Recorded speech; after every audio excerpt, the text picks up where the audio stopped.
She was rejected by everyone, overlooked, forgotten, and quietly erased from the life she once knew. But when Alice Langley stumbled across a strange listing for a hillside cottage, something told her to go. No photos, no deposit, just one line, not for everyone. What she found inside that hillside cottage wasn't just shelter. It was a design, a memory, a mystery that would slowly change her forever. Before we begin, if you believe that the quietest places often hold the loudest truths, subscribe and tell us in the comments where you're watching from. Most people wouldn't have remembered Alice Langley, not because she was forgettable, but because she had spent most of her adult life making herself small, a quiet woman in her early 40s. Alice had worked in the back room of a library archive for over a decade, filing, sorting, cross-referencing. She rarely spoke during meetings, never shared opinions, and always declined invitations to anything that required small talk. When rumors began circulating about a missing document in a historical grant submission, Alice's name came up not as a culprit, but as a scapegoat. There were no formal accusations, just silences where there used to be nods, and awkward pauses where people used to say her name. One day, her desk was cleared out before she even arrived. She left without protest, no public defense, no appeals, just absence. Weeks later, with no job, no visitors, and a bank account shrinking faster than the season changed, Alice stumbled across a rental listing buried deep in an obscure corner of the internet. A hillside cottage, available immediately, no deposit required, remote, furnished. Not for everyone, the listing warned. She saved the photo. Then she left before telling anyone where she was going. Alice didn't arrive at the cottage expecting comfort. She arrived expecting silence. The road that took her there was narrower than any she had driven.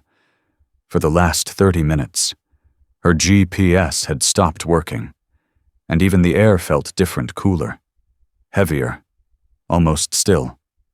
The final turn led her onto a gravel path that dipped sharply and then curved behind a low ridge. She slowed the car as much as she dared, tires crunching, heart steady. The cottage appeared without fanfare. No mailbox, no gate, just a slope of earth and pine, and nestled into its side, a structure that seemed more grown than built. Its roof was low, nearly flat, and covered in moss. The walls were made of weathered timber and clay, blending into the hill behind it.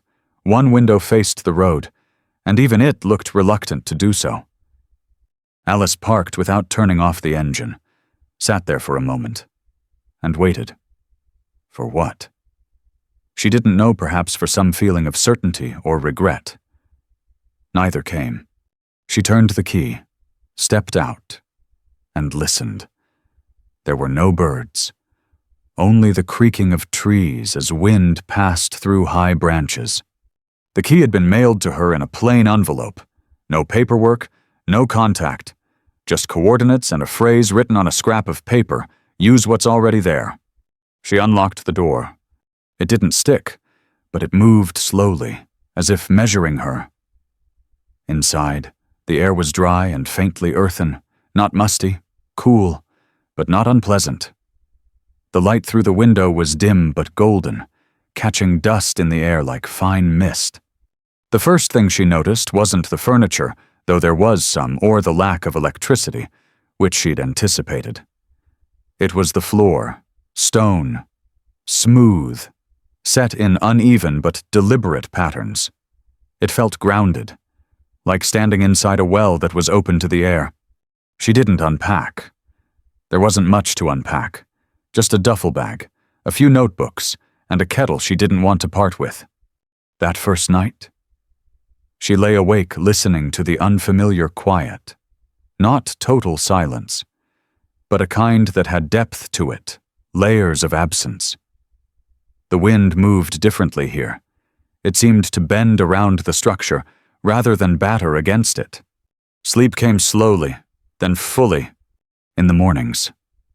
The light entered the cottage from above, not directly, but filtered through a long, narrow skylight she hadn't noticed the day before. It drew a line across the floor like a sundial. The second morning, she realized the line had shifted, not in the way shadows move, but in how the house received the light. She began to suspect that the structure had not been placed randomly. There were other things, too, small things. She noticed that the corner of the room where she had left her wet coat was the driest. The warmth gathered not near the fireplace. It hadn't worked since she arrived, but near the far wall, the one backed against the hillside. There was no visible source of heat, no insulation she could detect, and yet she did not shiver. Alice didn't document these observations at first. She simply noted them. She had always been better at noticing than acting. On the third day, she ventured behind the cottage. There was a narrow path that led upward through the trees. It wasn't cleared, but it had clearly been used flattened grass, stones displaced in a purposeful way. About 20 feet uphill, she found what looked like a series of vents cut into the earth.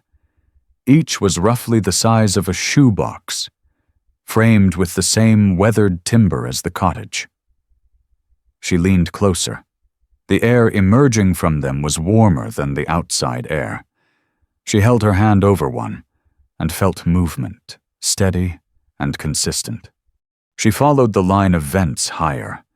They continued in an arc that mirrored the slope, disappearing into thicker brush, near the top of the ridge. The last vent had been covered deliberately. It seemed with a large, flat stone. Alice didn't disturb it. She began sleeping more soundly after that. Whether it was the air, the quiet, or the lack of digital interference, she didn't question it. Her dreams, when they came, were simple walking, water, the feeling of being beneath something vast but not threatening. By the end of the week, the rhythms of her old life had faded. No alarms, no meetings, no explaining herself. The past hadn't disappeared. It had simply receded, like noise you no longer leaned toward. But not everything stayed still. One evening, as dusk settled and the first real cold set in, she lit a candle and sat near the far wall, the warm one. There was a pattern in the clay she hadn't noticed before, a seam, almost vertical. It wasn't decorative. It ran too straight, too deep. She reached out and touched it.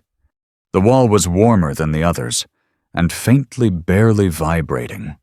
Not mechanical vibration, no hum, just a pulse, slow and subtle, like something remembering.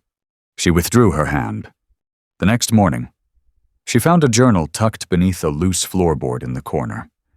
Not hidden with intent, but placed with care. The paper was yellowed. The ink faded. The handwriting was neat, precise. There were no names, only dates, observations, drawings of cross-sections, vents, slopes, angles of light, notes on airflow, soil temperature, humidity retention, and one line, written again and again across several pages. Use what's already there. Alice closed the journal, hands resting on the cover. She sat still for a long time. The cottage, she realized, wasn't just shelter. It wasn't even just design. It was listening. The discovery of the journal didn't immediately change Alice's routine. She still woke with the light, walked the perimeter of the cottage, and cooked simple meals using the limited ingredients she had brought. She still moved carefully, deliberately, speaking aloud only to herself. But something had shifted, not in what she did, but in how she paid attention. The journal sat on the small table each evening, opened to a different page. She read it slowly, sometimes rereading a single paragraph for an hour. Not because it was difficult, but because it invited a kind of slowness. the kind of thinking that came without urgency. A week passed before she returned to the seam in the wall. It hadn't changed, still faintly warm, still marked by that subtle vibration that could just as easily be imagined. But the journal had mentioned something thermal cavity, east interior wall, and had included a simple sketch. The shape in the sketch matched the seam precisely. She examined the wall more closely. The clay here had been finished differently, smoother. No visible fasteners, no hinges. But when she pressed gently along the edge, she felt a slight give. The panel wasn't sealed. It was resting. She hesitated. Not out of fear. Curiosity. Perhaps, but deeper than that. Something like reverence. The way one might feel when entering a space not meant to be seen by everyone. She retrieved a narrow tool from the drawer, a flat, thin piece of metal she had used to lift old tiles in her previous apartment. She slid it into the seam and applied steady pressure. The panel shifted. Not all at once, not dramatically, just a slow, deliberate release, a breath, long held. Behind the wall was a narrow passage, not deep no more than 3 feet wide, but it extended upward into the slope behind the cottage. The space was lined with packed clay and timber reinforcement. It didn't feel like a tunnel. It felt like a column, a conduit. The air inside was warm, noticeably so, and dry. She stepped back, closed the panel, and waited until the next morning. At dawn, Alice opened the panel again. This time she brought a candle. The light revealed the interior more clearly, halfway up the column. A set of handholds had been carved into the wall, worn, but still usable. They climbed in a slow spiral, like a staircase hidden within a tree. She didn't climb, not yet. Instead, she returned to the journal. The following entries confirmed her suspicion. This space was not accidental. It was referred to as the thermal spine. Its purpose was to regulate the internal temperature of the house using a combination of passive airflow and radiant heat from the surrounding earth. The entries described its construction in careful detail, depth, gradient, material.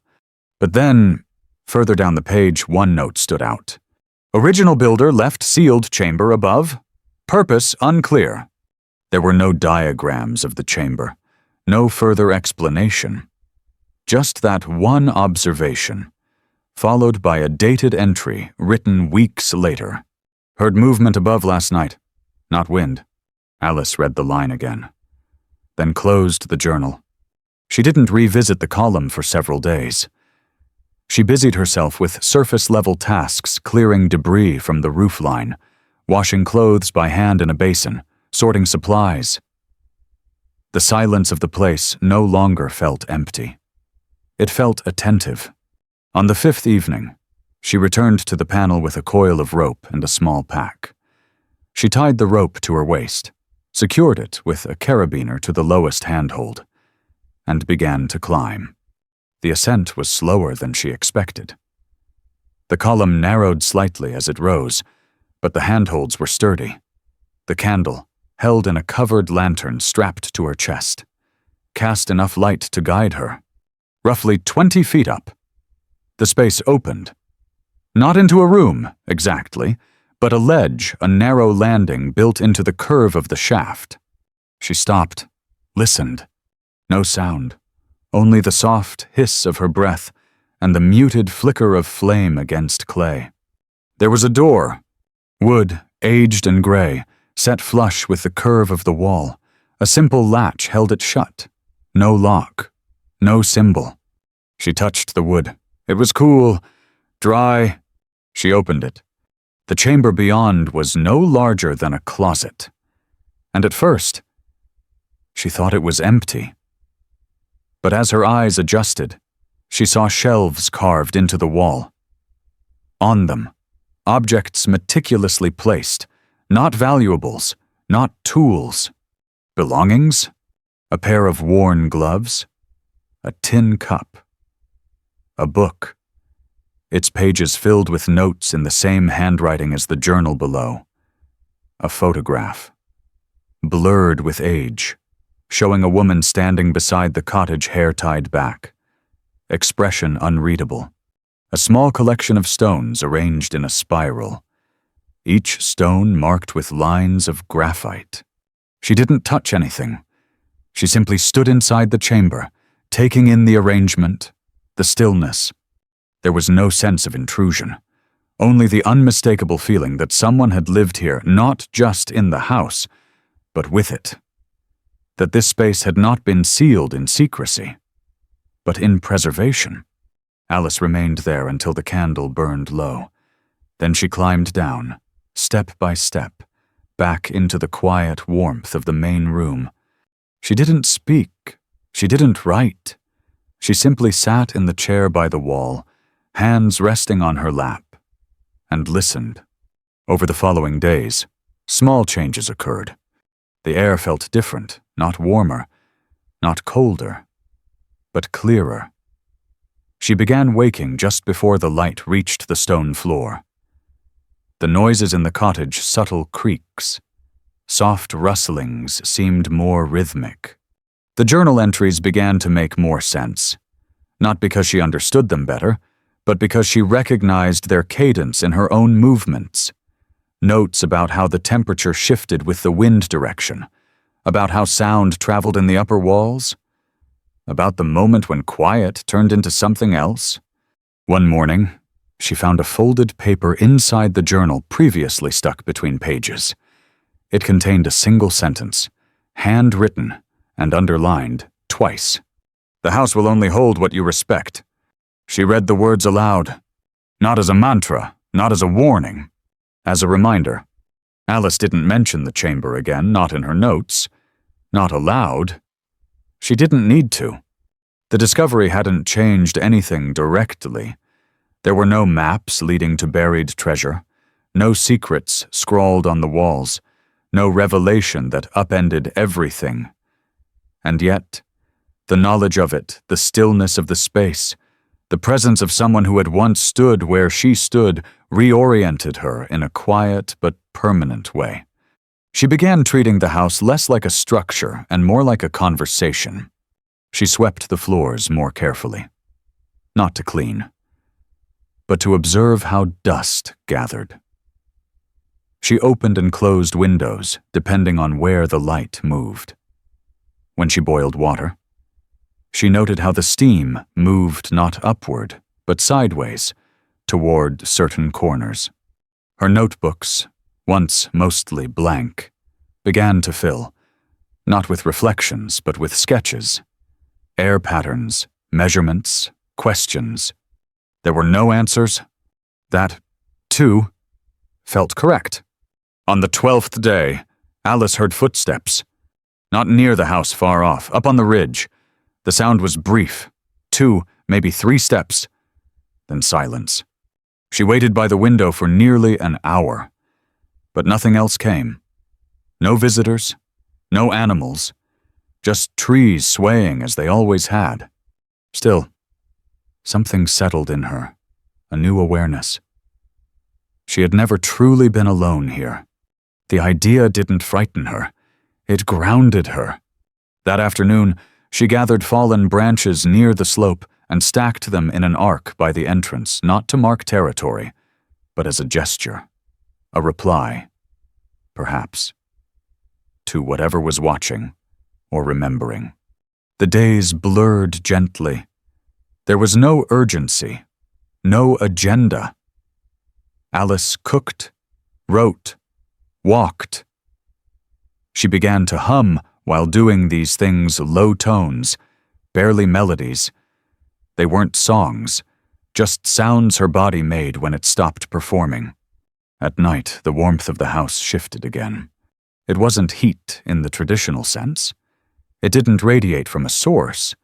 It accumulated in places, mostly the upper corners, then descended gradually as if timed with her sleep. She tested it once slept on the floor. then on a makeshift cot near the ceiling. The difference was real, but not mechanical. One morning, as she adjusted a small vent cover in the hallway, she noticed a faint line etched into the wood frame. Not a crack. A carving. She traced it with her finger. Letters? This only works if you listen. No signature, no date. It was the first time the house had spoken to her in words. After that, her perception changed again, not in one moment, but in a gradual, irreversible slide. She stopped thinking of the cottage as a place she stayed. It had become, slowly and without permission, a kind of reflection. When she felt restless, the wind at the windows grew louder.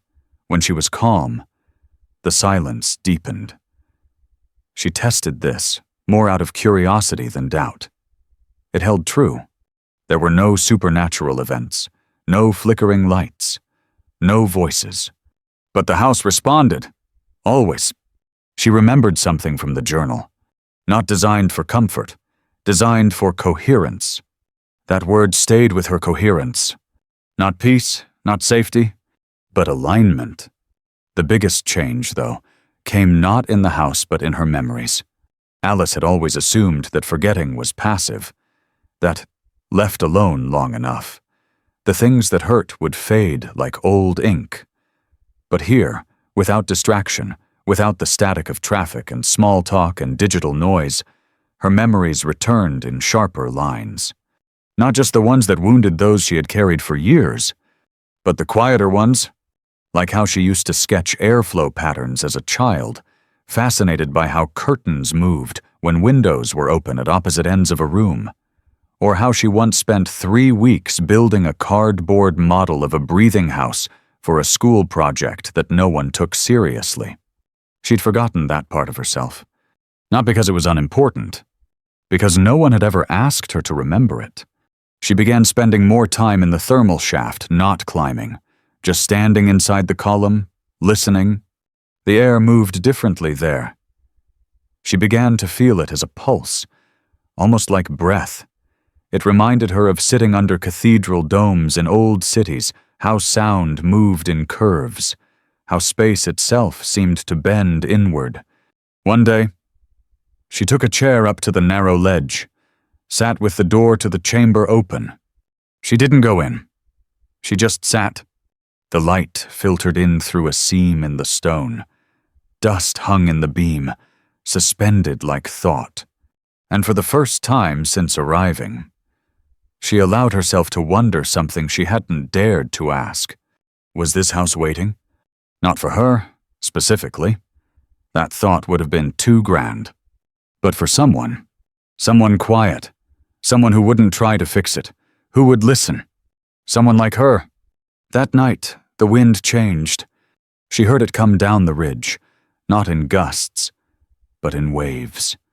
It circled the cottage, pressed at the eaves, sighed into the vents. The sound was neither warning nor welcome. It was acknowledgement. She slept without dreams. By the end of the month, Alice had stopped marking the days. Not because she'd lost track, but because time had changed shape. She no longer checked her phone, no longer looked at the calendar she'd once pinned above the stove. The rhythm of the cottage had overtaken her light. Warmth, movement, stillness. And in this rhythm, she felt herself shifting.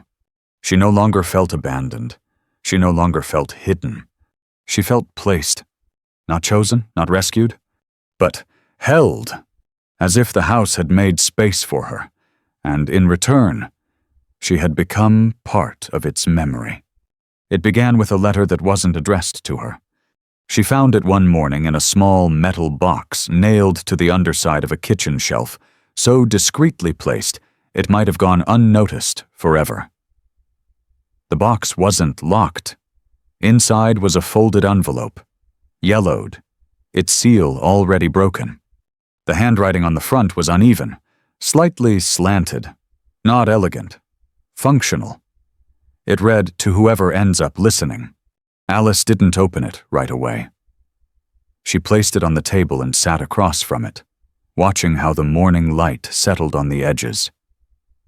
Something about the phrasing felt familiar, not the words themselves, but the intention behind them, tentative, cautious, honest. She made tea, ate breakfast, washed the dishes. Then she opened it. The letter was short, less than a page. A series of simple lines written without flourish. I built what I could, using what was here. I thought it would be enough. It wasn't, or maybe it was, but not for me. I wasn't the right one to finish it. If you found this, you might be. You'll know by how the house responds. There was no name, no date, no explanation. Just a single phrase written at the bottom, the same one she'd seen etched into the wood. This only works if you listen. That day, the cottage felt different. Not warmer or quieter, but more alert. Alice walked the perimeter, not looking for anything in particular. Her steps took her farther than usual, past the familiar trees, up the slope where the air vents emerged. The earth here felt softer. The ground gave slightly under her weight. She stopped at the largest vent, the one partially covered by flat stone. Until now, she had avoided touching it. It felt too intentional, like a threshold. But something in the letter, its unfinishedness, had shifted her reluctance. She cleared the stone. Underneath was a grate. Sturdy, but rusted. It hadn't been opened in a long time. Beneath it, a vertical shaft descended into the hillside, narrow, but reinforced with stone and timber. It wasn't part of the thermal spine. It was something else. A second system. Back inside. She pulled out the journal. Reread the entries. There were mentions of a draft channel and a false return, but nothing concrete. She started sketching again, measuring, testing airflow, tracing warmth patterns with smoke from a candle. The cottage wasn't just one design, it was two, interwoven. One visible, one buried. That night, she sat in the center of the room, windows open, vents uncovered. She listened.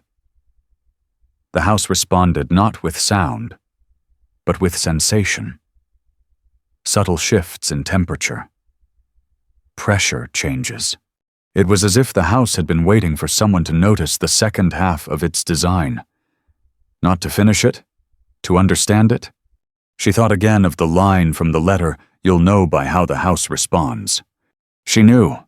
In the following days, Alice began working in earnest.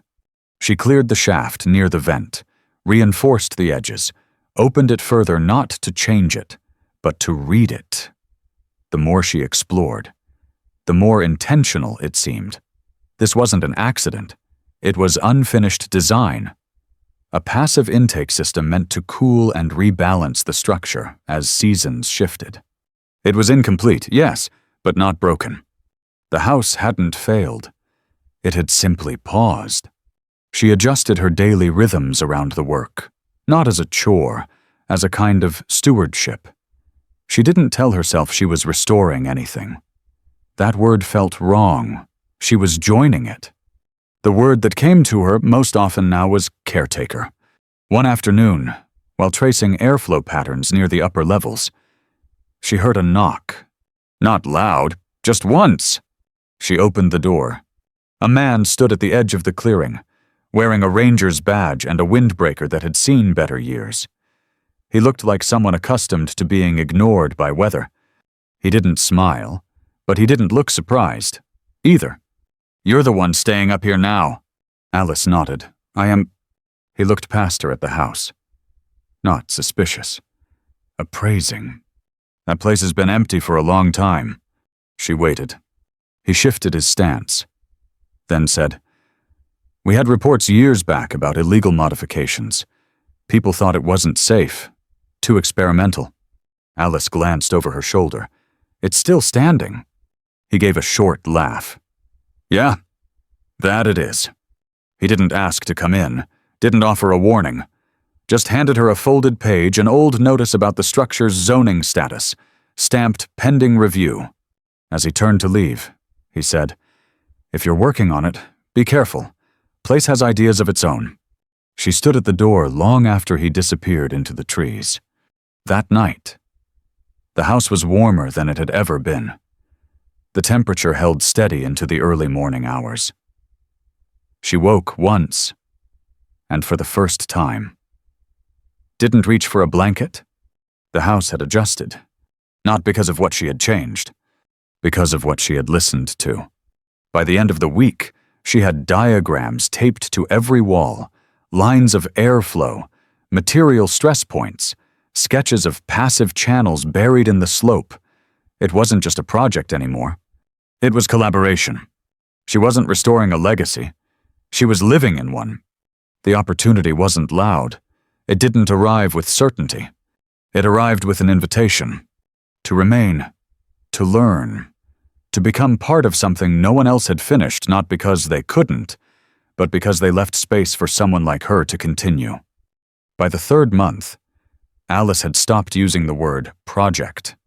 She no longer described her work in categories: repair, preservation, discovery.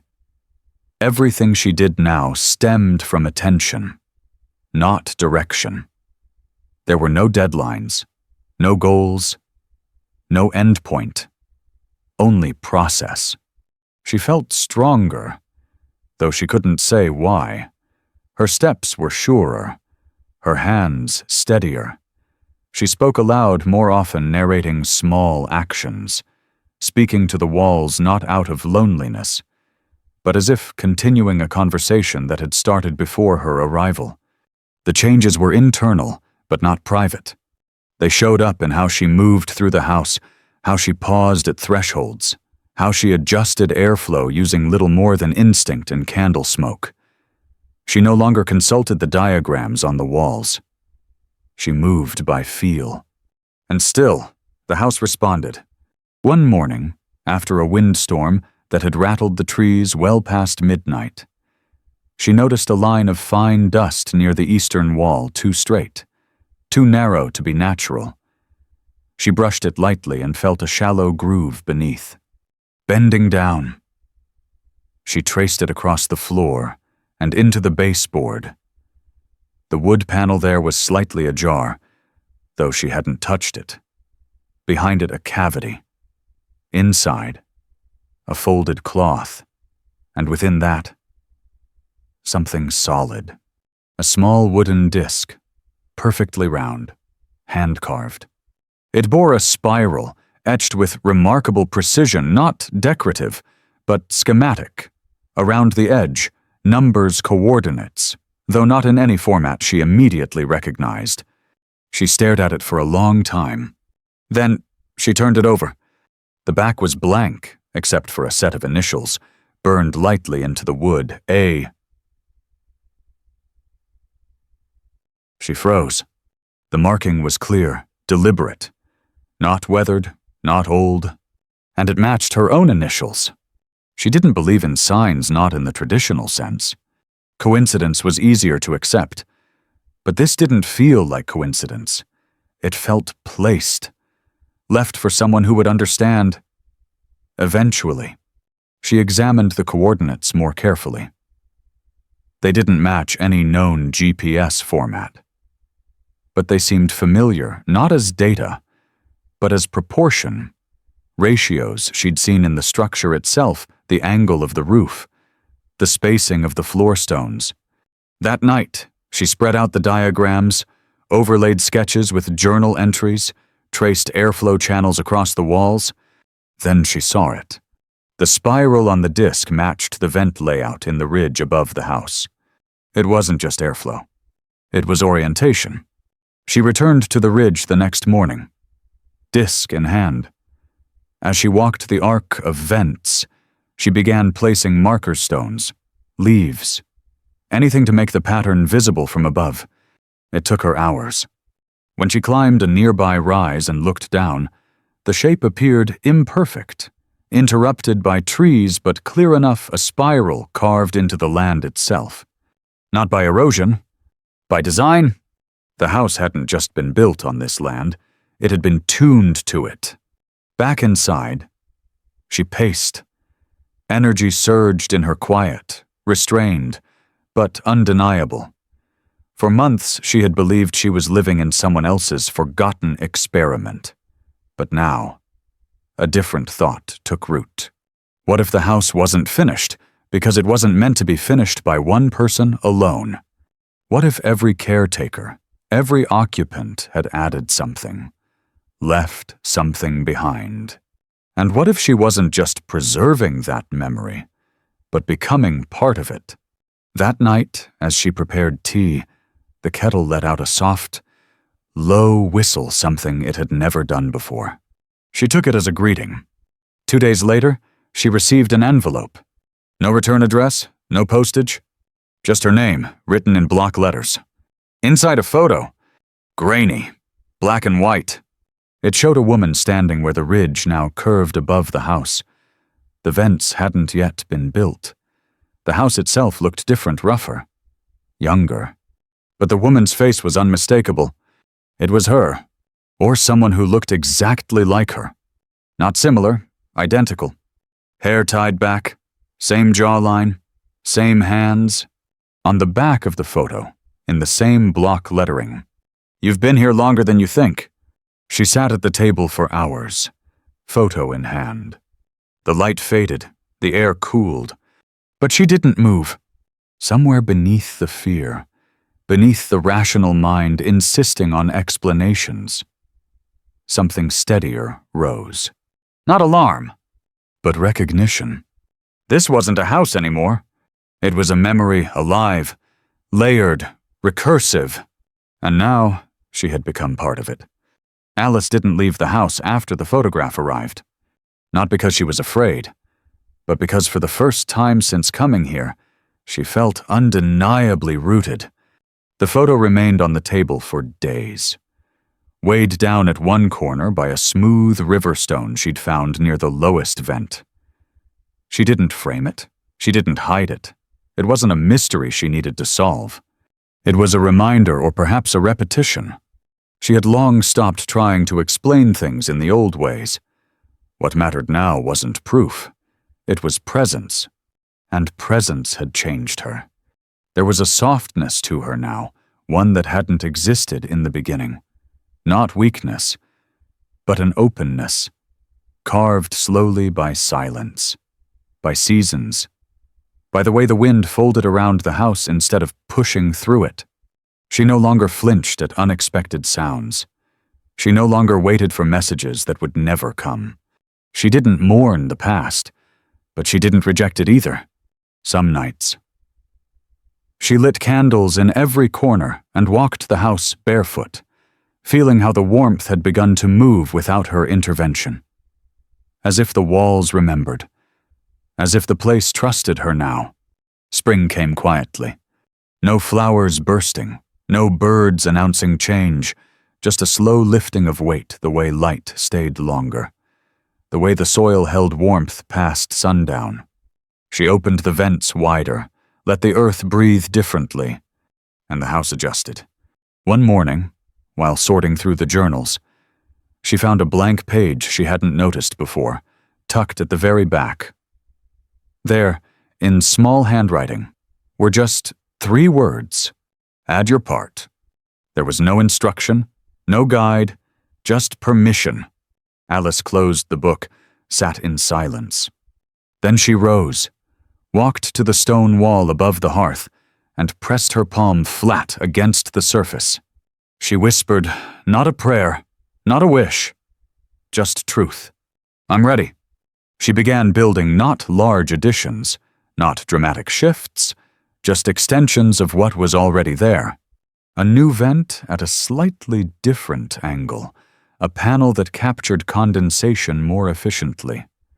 Shelves carved directly into the clay, spaced to match the warmth zones. Everything in harmony with what existed. Nothing forced. She didn't design, she listened. And the house responded, again. One afternoon, as sunlight reached the far corner of the main room, she stood with her hand resting on the frame of the open door. The forest beyond shimmered in early spring haze. A quiet knowing settled in her chest. She hadn't been rejected. She had been rerouted. Not cast aside, redirected. The world she had left the one of policies, obligations. Suspicion had simply not known what to do with someone like her. But this place, this structure of patience, it had known all along, not who she was, but how she listened. She didn't need to be found anymore. She had found herself in stone and timber, in wind patterns and thermal channels, in silence that never judged, only observed.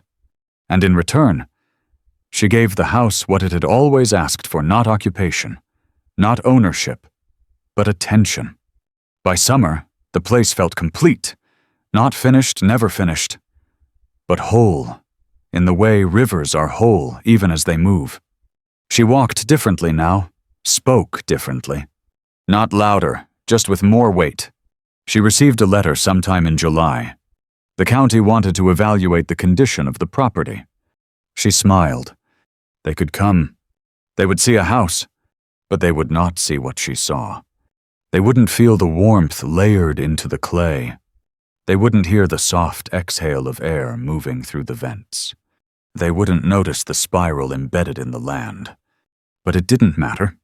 What mattered was that she did. And the house did, too. That evening, she sat in the upper chamber. No notebook, no candle. Just her. The wind outside was steady, the floor beneath her warm. She leaned back, closed her eyes, and breathed. Once, twice. Then she whispered, "You held me when nothing else did." The air shifted, not in reply, in recognition. And that was enough. Alice Langley didn't fight to be seen. She didn't shout to be understood. Instead, she listened first to the house, then to the air, the soil, the light, and finally, to herself. The house wasn't a miracle. It didn't save her, but it created the conditions for her to save herself through patience, presence, and a series of small, deliberate acts. The lesson isn't about retreating from the world. It's about finding the kind of space where you don't have to fight yourself every day just to exist. And when you find that space, whether it's a cottage on a hillside or a quiet corner of your own mind, stay long enough to listen. Because the most important things rarely raise their voice. If this story stayed with you, subscribe. We have more quiet, powerful stories to come. Sometimes, all it takes is one place that listens.